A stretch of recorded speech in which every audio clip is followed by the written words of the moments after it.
Welcome back to Music Theory Logic. Andrew here, and on this channel, I like to help you with production techniques, music theory, all sorts of music insight, but I also like sharing just some stories that perhaps might help people out there. And this one is pretty current. This happened really recently, and I would like to think after all my years in the business that my ability to mind read or see through people would be better, but I would rather have faith in other people and lose every once in a while than to not have faith. But I just wanted to give you an I wish I knew. Today is going to be I wish I knew the common music industry scam. So the common music industry scam basically works like this. Someone who is or at one point was a legitimate member of the music industry. This could be an artist manager, an artist themselves, could be an agent, could be a radio DJ, could be a concert promoter, right? And you could know that they're legitimate because you could have met these people firsthand. So the person that I met and was scammed by, unfortunately, I met face-to-face. He was at a music festival that I was also at, behind the ropes. He was interviewing the biggest artists on the planet, many of whom you would know of. On a side note, when this situation is a little bit less current or resolved, I will actually give a lot more details, purposely being a little vague right now. But this person who, again, I met and I knew them to have legitimate contacts in the music industry, contacts me. I haven't heard from this person in a while. It's pretty normal. I have a lot of friends who I will talk to a bunch and then won't hear from for a while, and then I'll check in with them. I'm sure many of you are like that too. And basically what happened, let's turn on this light actually. My bad, I forgot to get that lighting on point. But basically this guy contacts me. He says he's doing press at this music festival. I don't think anything strange of that. He asks me if I'm still into that kind of music, into dance music. I say I am. Asks me if I would like to go to the festival. Say, sure, I would love to. Says I'll have to do some work with him. It's cool. It's pretty fun doing press at festivals because you're basically getting a chance to see the artists, get to see how crowds are responding to music. You get to network, make more contacts, get to kind of see who's going to be the important artists in a few years. So back to that former music festival. The Ultra I was at, a good story example for me is Jaws. So I didn't really meet Jaws personally, but I was with a photographer who had worked for him before, and so we said hi, and my photographer friend of mine said, this guy's during the morning or early main stage, but he's going to be a huge artist, and I didn't really think much of it, and it was right when his Bugatti edit was becoming popular, and sure enough, a year later, he's biggest artist on the planet. So there's a lot of reasons for me to want to go with a friend to help them at a festival. I've done it in the past. It's not super crazy or weird for them to ask, but here's where it got a little weird, unfortunately. So he tells me that he has an additional VIP ticket that was originally for his girlfriend, but she wasn't going to be able to come, and so they were selling that, and they had gotten it at half off, so they only wanted half the money for it. I asked a friend if he'd want to go. He did.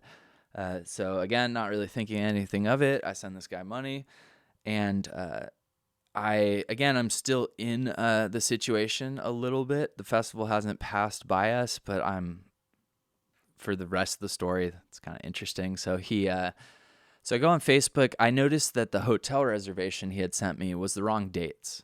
So I went on Facebook just to tell him, hey, these are the wrong dates. We should make sure that's right. And his profile wasn't there. So I searched his name, no big deal. And I come across a group that's literally named Scammed by this individual. I'm like, oh God, that's not good. I then search his name. Turns out he hadn't worked for that radio station that, again, he did work for when I met him. And hadn't worked with them in years.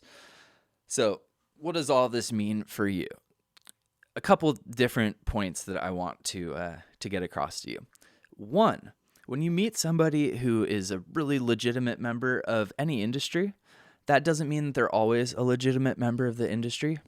In every industry, people fall into the sort of traps of life, like drug abuse or other personal issues, or perhaps, bad luck and just trying to get out of bad luck by like taking money from other people. It's hard to get inside the mind of why somebody would do that.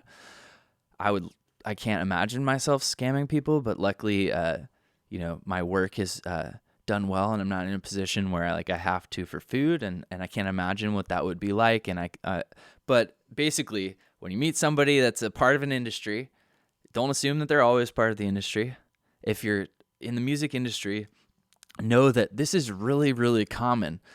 Luckily, my band did not actually get scammed by this individual, but I had a similar story about 10 or 11 years ago where I was at a music conference called NAMM, North American Music Merchants. Once upon a time, it was a really coveted thing to get to go to because it was closed to the industry. So people that worked for equipment companies or recording studios or production companies would be able to get a ticket to this. And I got one through the music school I was working at, which was ran by someone who was an integral part of Roland for many years. So we always got passes to NAMM under Roland tickets. And I went to something at NAMM called the Tech Awards, which is the technological achievements, something like that. I apologize if I'm getting that wrong, but I go to this event.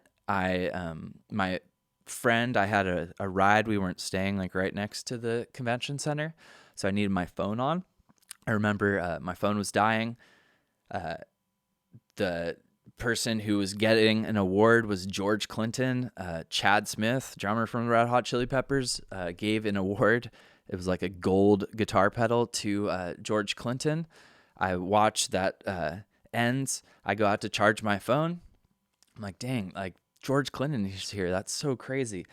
And this guy walks up to me in the hallway, looks like a member of Parliament Funkadelic. He's got, long, crazy beaded hair, dressed just fully in funk garb.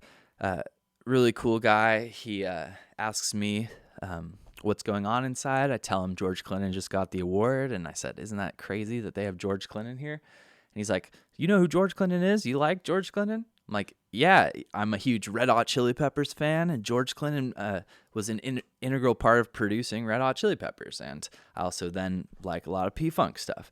So he's like, oh, come with me. He takes me back. He introduces me to George Clinton, right? Like that, what could be more of a legitimate sign of music industry? I give this guy a CD.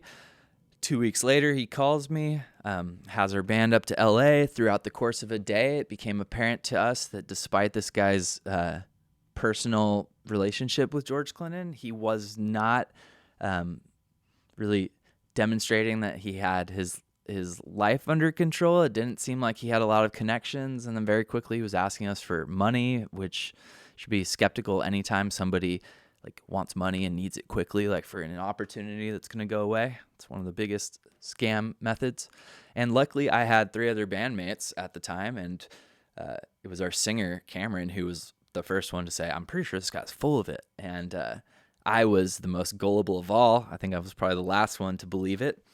But it became very obvious that we were correct. We avoided a scam. This time I was not as lucky. I was on my own. It happened fast. But basically when somebody contacts you and wants money for a ticket or has some great opportunity, before you send them money, do a little bit of research. And had I just Googled this guy's name, I would have found out that he's no longer working in radio or involved in the music industry. If my story can help you avoid getting scammed by someone out there, I hope, really, really hope it does. It saddens me that people do this to each other. I don't think there's really ever a justification. And again, it is what it is. So hopefully you don't get scammed. Know that this is really, really common. I feel like the music industry, because substance abuse alcoholism and like drug abuse is rampant, like really, really common in the music industry, because I think, a music festival is at a place where a lot of people are either doing drugs or they're drinking. A lot of events have open bars. Music is a weird business where you can drink a little bit and still be at work. And so I think it's a trap that a lot of people fall into, but I imagine this can happen in any business. But yeah, in the music industry, don't send somebody money. If somebody's a legitimate part of the music industry, they shouldn't really need your money instantly for the opportunity to go away. And I should have known better. If this helped you out at all, you would help me out a ton by subscribing to the channel. Once again, my name is Andrew. You help me out a lot by watching these videos. If you have any questions or other things you want me to cover, please let me know in the comments.